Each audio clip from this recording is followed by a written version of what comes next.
Welcome back students. Now we will discuss irrigation. So all living beings need water to live. Water is important for proper growth and development of flowers, fruits, seeds of plants. Water is absorbed by the plant roots. Along with water, minerals and fertilizers are also absorbed. Plant contain nearly 90% water, and water is essential because germination of seeds does not take place under dry conditions. In lower standard we have studied basically few conditions which require for the plant to grow in a better way. First is sunlight, carbon dioxide, that is air, then water and minerals. So water is the basic condition, necessary conditions for any plant to grow in a better way, that we have already learned. So the supply of water to crops at different intervals is called irrigation. Okay, when you plant any kind of plants, so we know that every day we have to pour the water, but there is some amount of water we have to pour, not only like morning, evening, afternoon, 3 times you just pour water to the plants and plant will grow. It's not like that. There is a specific time period, time intervals needed for the crop to get better production. So irrigation means the supply of water to the crops at a different intervals of time. That is known as irrigation. The time and frequency of irrigation varies from crop to crop. Why? Because some crop need more plenty of water, some crop needs very less amount of water. According to the crop we have to provide the amount of water. Okay, why? Because irrigation varies from crop to crop, soil to soil and season to season. During the rainy season the requirement of water is very less because naturally all the plants, all the crops are getting the water.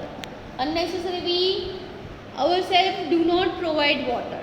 Okay, in the summer season if you want to take any kind of crop production, that time you have to provide water from your side. So this depends on the season to season also. Now some sources of irrigation. The sources of irrigation are wells, tube wells, ponds, lakes, rivers, dams and canals. Now traditional way of irrigation. The water available in wells, lakes and canals is lifted up by different methods in different regions for taking it to the fields. Cattle or human labor is used in these methods, so these methods are cheaper but less efficient. The various traditional ways are moat, that pulley system that you can see in the diagram, chain pump. Okay, these are the basic method, traditional methods through which you can just use the water from the well. Okay, nowadays some traditional ways are available. Technology is available for the agriculture crop production. Traditional methods of irrigation, pumps are commonly used for lifting water. This kind of pumps we are also using at our home. If you have a ground tank and you have to just raise that water into the top floor, so what you will do, you have to keep motor and this lift the water to the upper tank, and that you can utilize for your domestic use. Okay, so pumps are commonly used for lifting water. Diesel, biogas, electricity and solar energy is used to turn this pump. Okay, now irrigation method. Modern methods of irrigation are sprinkling system. This system is more useful on the uneven land where sufficient water is not available. Sprinkling means it will just spring water on this crop.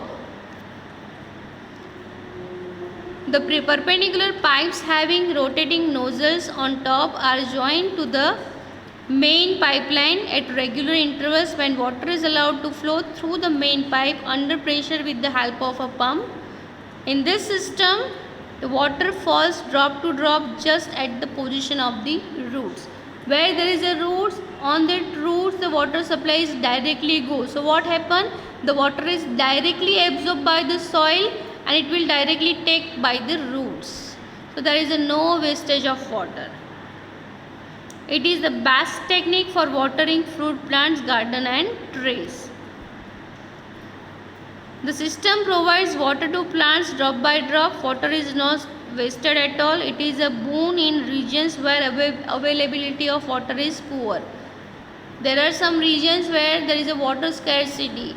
In such kind of region, if we are using such kind of drip irrigation system, so it saves the water, okay, and we will get the better crop production. Now, protection from weeds. This is also a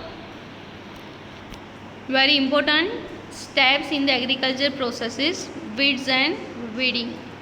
In a field, many other undesirable plants may grow naturally.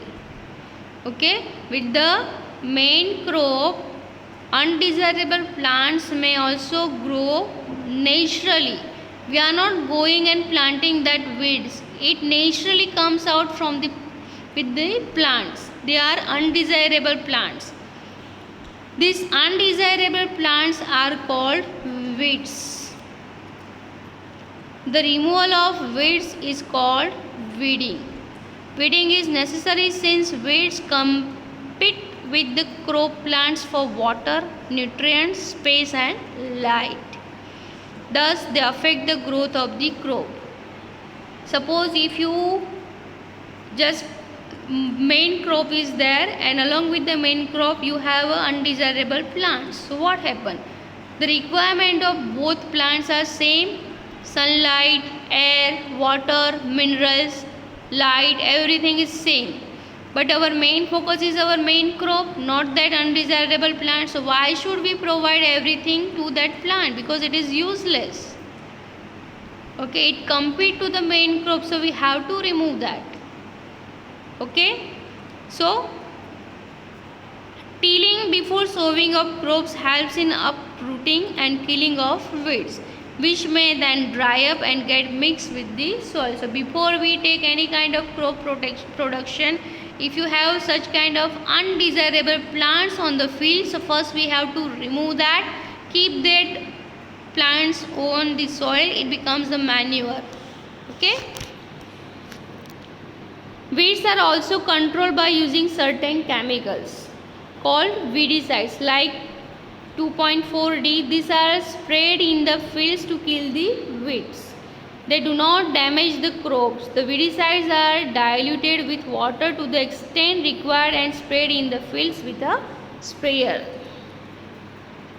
Now harvesting. Harvesting of a crop is an important task. The cutting of crop after it is mature is called harvesting. In harvesting, crops are pulled out or cut close to the ground, and it is usually takes 3 to 4 months for a cereals crop to mature. Harvesting in our country is either done manually by sickles or by a machine called harvester. In the harvested crop, the grain seeds need to be separate from the sheaves, and this process is called threshing. We have already learned this process in the lower standards, threshing and winnowing. This is carried out with the help of a machine called combine.